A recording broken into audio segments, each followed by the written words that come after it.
What's going on, guys? Alex here from Simple Mods, and in this video I'm taking a look at not one, not two, but three different ASUS ROG Strix GTX 10 series graphics cards.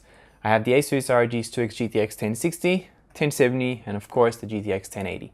I'll be comparing these graphics cards in terms of their physical design and PCB layout and showing you how to take them apart and install a Bitspower Waterblock. Other than the obvious differences between these three graphics cards and their performance, they are pretty much identical, with some minor differences that I'll point out in this video. ASUS have done something pretty great for us water cooling enthusiasts, and also keeping the same beefy cooler design for the lower tier cards as well is definitely a good thing. Now, why this may be beneficial is where this little guy comes into place. This is the ASUS ROG Strix GTX 1080 Waterblock from Bitspower. It's been specifically designed for the GTX 1080, but since these three graphics cards have the same PCB design, it will fit on all three. So that Waterblock will fit on the GTX 1060, it'll fit on the GTX 1070 as well. And this applies for the Strix cards. So before I get going, if you're interested in finding out more about this Waterblock, I did do a short video about it a while back, unboxing it and taking just a quick look at the RGB features that's included with the Waterblock. You can check that out in the description below. I'll have it somewhere on the screen as well. So let's take a quick look at the cards. So taking a look at the three GPUs, you can tell that they are very much alike. In fact, the GTX 1080 and the 1070 are pretty much the same, and you can easily tell them apart by the fact that the 1070 only has one 8-pin connector, as opposed to the two 8 plus 6-pin connectors on the GTX 1080. Now, you can also see on the back of the 1070 that it has a few less VRMs other than the GTX 1080. And when you bring in the GTX 1060 as well, you'll see a few more differences coming into play.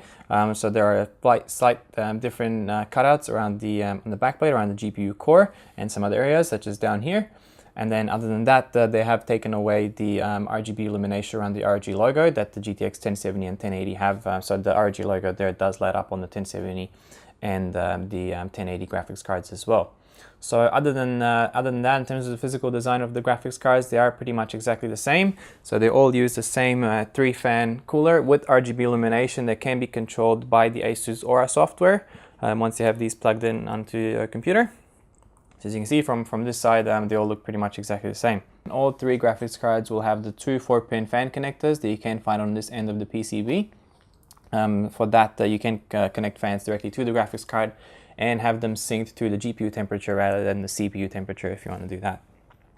Turning them around on the other end, they all have pretty much the exact same connectors. So you do have a DVI connector, two HDMI 2.0 connectors. So HDMI connectors, they are very useful if you have a VR headset and you already have a monitor connected to one of the HDMI connectors. Then the other HDMI connector would be very useful with the VR headset. And other than that, they have two DisplayPort 1.4 connectors. So that's pretty much it in terms of the physical look of the design.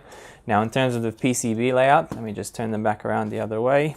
They will have the exact same mounting holes, which means that the GTX 1080 Waterblock from Bitspower will be able to fit exactly the same. So yeah, I'm just going to go ahead and start taking apart these cards. Now in this video, I'm mainly going to be focusing on the 1070, but I'll take them all apart and then I'll show you guys how to do it. But in terms of taking them apart, they will be pretty much exactly the same. So what I show you on one of the cards, you can easily do to all three. Okay, now when starting to take apart the graphics card, the first thing I'm going to do is take out these two connectors here. So there's one for the fan and one for the RGB illumination on the graphics card. So I do take those out before so that they don't get in the way later. So I do that by just gently pulling out of them just with these small pliers. Just gently pull on the side. You can try and pull them out with your finger. Just be careful not to pull on the cables, as they can be pretty fragile, so you can rip them out. So I just pull very gently with that, and then that should come out. Once you've unplugged those cables, you can start taking apart the screws. So there are 4 screws around the GPU core and then 2 more here. Once that's done, you can give the GPU a bit of a twist as you're pulling down at the same time, and then the cooler should come right off.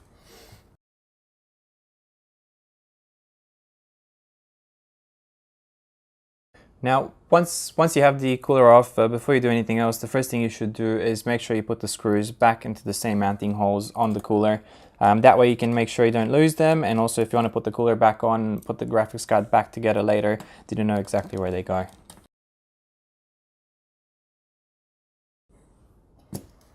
Once you've done that, you can start focusing on the PCB.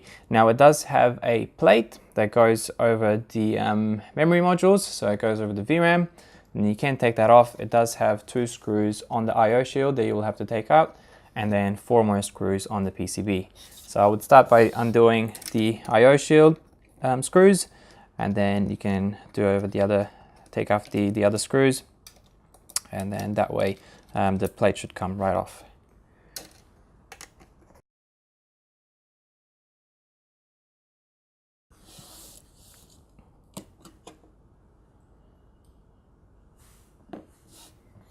Once you have the plate off, you can see there are some thermal pads that ASUS have stuck onto the VRAM.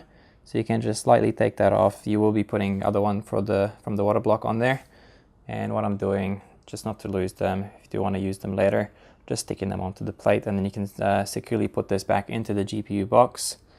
And then that way, whenever you want to put the original cooler back onto the graphics card, then you can easily do so. The 2 screws that are from the back IO, you can actually screw them back into this plate, just to again make sure you don't lose them. And the other 4 screws, because they do screw into the PCB, they go onto the other side and they secure onto the back plate. Won't be putting those back on because they do interfere with the Bitspower Waterblock. You can just put those in a small little baggie and just store them again so you don't lose them. So I'm just going to put them aside for now. So once that's done, the GPU is pretty much ready for the Waterblock installation. You'll just have to slightly clean the cord there. I just used some paper towels in order to clean that. And that's pretty much it. Now, a good thing about this Bitspower Waterblock is that it does work with the original GPU backplate. If you do want to take out the backplate, Bitspower do include their own backplate as well. You will have to, of course, take out further screws. There are screws all around the side and here, all around the side here as well, that secure the backplate. And by undoing those, you would be able to take the backplate off as well. But for this video, I am leaving the original backplate on. That way I can still use the RGB illumination on the back.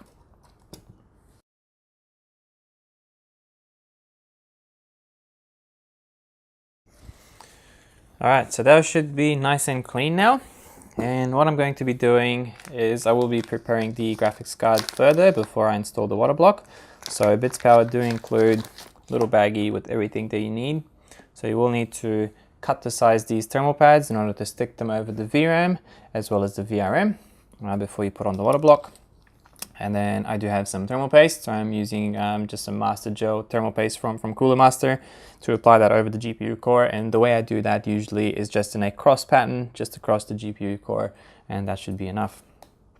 So again, with the thermal pads, there are 2 different thicknesses included in the box. So the thicker one would be used with the Bitspower backplate. So you would stick it on the back of the GPU before you install the new backplate on. But since we are not using the Bitspower backplate, I will be keeping the original backplate on. Those thicker thermal pads are not needed. So just be careful not to apply those thicker thermal pads on the inside because they can actually flex the PCB when you install the Waterblock. They will get in the way. Okay, now before going any further, I have done the exact same thing to the GTX 1060, just to take a quick look at the PCB, just to see that they are pretty much exactly the same. Obviously, the only difference would be the GPU core. So you have the GP 104 core on the 1070 and the GP 106 core on the GTX 1060. Other than that, the only other difference would be, obviously, there are some VRAM modules missing on the 1060. It's only 6 gig as compared to the 8 gig found on the 1070 and 1080 graphics cards. Other than that, they are pretty much exactly the same. So the Bitspower Waterblock will definitely work on all of them. So it is designed for the 1080. It will definitely work on the 1070 as well as on the 1060, as I will show in this video. So I'm just going to put the 1060 away. And what I'm going to be doing now is just continuing on with the 1070 Waterblock installation. Now I will be cutting these thermal pads to size, so I'll just probably be cutting this in half or so, just to cover the 3 modules there, and then these other here, and then that there, and then you would have one just going over just across all that, just there like that.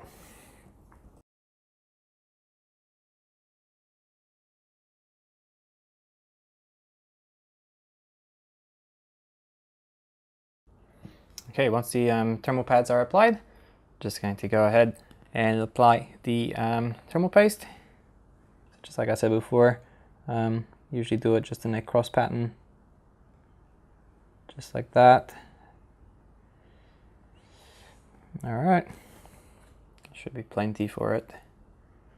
Now the graphics card should be pretty much ready to install the GPU Waterblock onto it. Before I go ahead and apply the Waterblock on, just let me bring it here, give it a bit of a wipe. And now in order to install the Waterblock and keeping the original backplate on, you will actually have to change these standoffs onto the Waterblock in order to be able to use the same screws that come and secure the original cooler onto the graphics card, so the 4 screws that go around the core. So you will have to change those out. Bitspower do include others in the bag, in the box, in order for you to swap them out and be able to use the same thread screw that is included with the original cooler on the Waterblock. So I'm going to go ahead and put those on, and then what I do is I will take out these standoffs here as well as this one here, because these won't be needed since you are not securing it there. Now obviously if you would put the original backplate on, you would have a lot more screws that you can secure the Waterblock onto the graphics card. However, in terms of performance, it won't make any difference. The GPU core, the VRAM, the VRMs and all that is still making good contact, so it'll still be able to perform exactly the same, and the cooler should definitely be pretty secure on there. So I'll just go ahead and start taking apart these.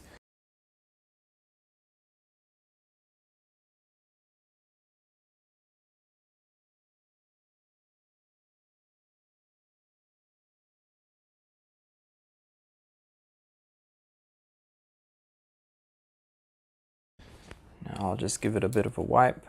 It should be ready for the installation.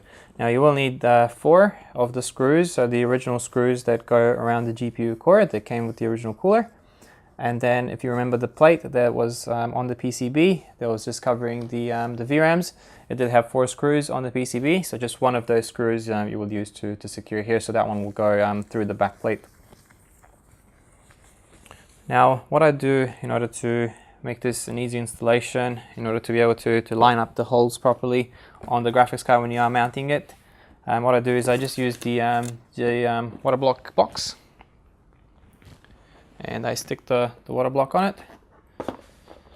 Just have the I/O portion sticking out, just let it hang over the box. This cable just keeps getting in the way. All right, that should be enough. So what I do is I just take this and just flip it over. The thermal pads should be pretty much stuck on there by now. So what I do is I just flip it over, and then you can easily line up. There we go. Just easily line up all the mounting holes with the thermal pad. That should stick pretty much to the Waterblock. If you're worried that I applied too much thermal paste, should be all good. GPUs don't usually, they're not impacted that much by thermal paste. Actually, if you put less thermal paste on it, would be worse than actually putting more. So the amount I've put on there should be all good. Now what I do when I secure the Waterblock on, I just start with the 4 GPU core screws and tighten them up in sort of like a diagonal pattern. So I'm not tightening them up fully in now before I have all 4 in, and then I'll just start tightening them in sort of a diagonal pattern. So that one's done. That way you ensure it gets good contact with the thermal paste.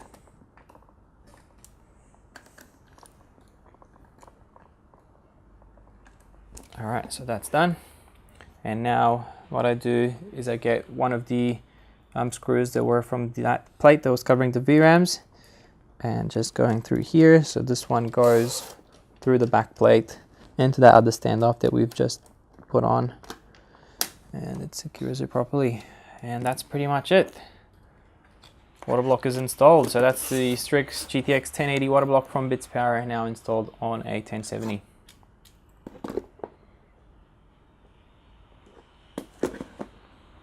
Cool. All right, I'm going to do the same thing to the 1060 that I just showed you before.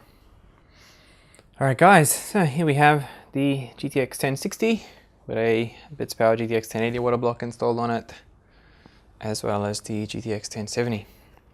Now again, you can tell apart the 1060 from the 1070, the fact that it does have the missing SLI fingers there. And I can show you that this is definitely the 1070.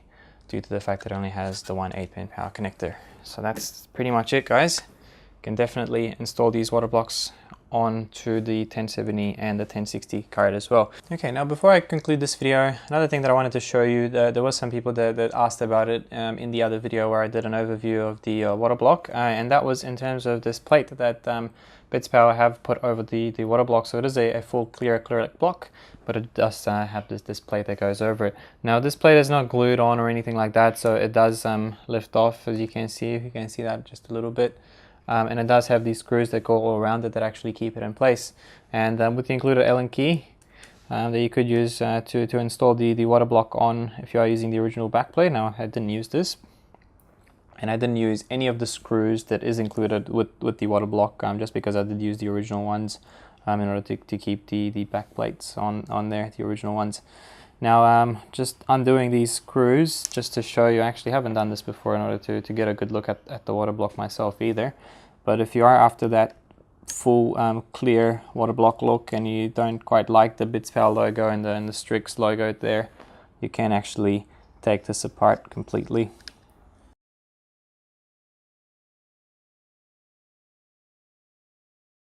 Okay, so those are all the screws, and then as you can see it does come right off. And now it does have this plate here, and you can see all of the O-rings and everything, but it does actually look quite nice. So I'm liking the look of this. It might just need a bit of a clean, as it has been pretty much fully covered. And the only thing that would actually interfere with this, I assume would be the RGB LED that's found inside there. But when you're having the graphics card inside your system, that way it shouldn't be able to see it. But then again, the plate that covers it then shouldn't be bothering you, since you can't actually see it. But yeah, actually there are some other water blocks that Bitspower do include different versions of this. So I do have a Founders Edition GTX 1080 water block from Bitspower, and they actually include 2 different versions of this, so you can actually swap them out. But yeah, I'm going to be putting this back on. I do actually like the look of it. You can still see the coolant flowing through there around the GPU core. But yeah, if you are interested in that look and you're after that sort of look, then you can actually take this completely off. And it doesn't interfere with the water block itself, so it doesn't loosen up the water block or anything like that. So these mounting points are completely separate from the actual water block, and what's keeping the water block together with the O-rings secured and all that. So once you take that off, if you want, you can actually put these screws back into place just in the original mounting holes, or you can just leave them off.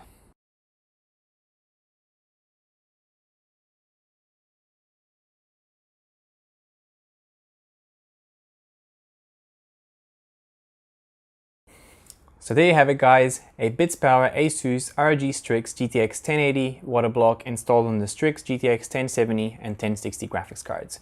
It will more or less be the same with other brands as well if you're not installing a Bitspower water block. I know EK have a water block for the Strix 1080 as well, which should technically fit on the Strix 1070 and 1060 graphics cards.